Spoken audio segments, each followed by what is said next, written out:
گریبان را ببین، مردم دور از حقیقت را ببین. مست مینای بلای نیستن، کیستن رفیق نیمرا.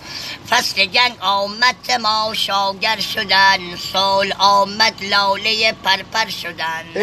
دل به کشکول و تبرزین بستن، بهر قتل تیغ زرین بستن.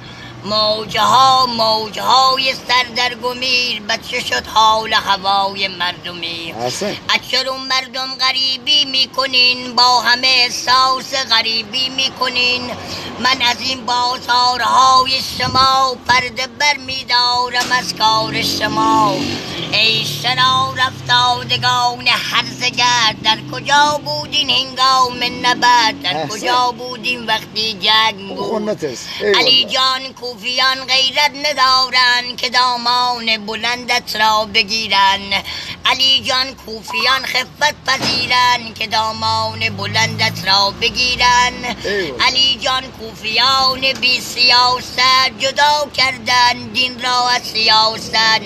به نام دین سر دین را بریدن، به نام دین سر دین را شکستن. چو فرزند تو در دل کینه دارن، شغالان شیرها را سر بریدن، کبوتر بچگان را سر بریدن. کیستا از مرگ من پروا کند، ای خروس بی محل آواز خوان. چشم خود بربند و ایجاد کن، ما گرفتار کدامین هیئتیم؟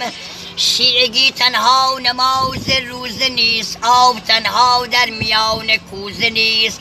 کوزه را پر کن ز آب معرفت، مرگ آغاز جهان دیگر است.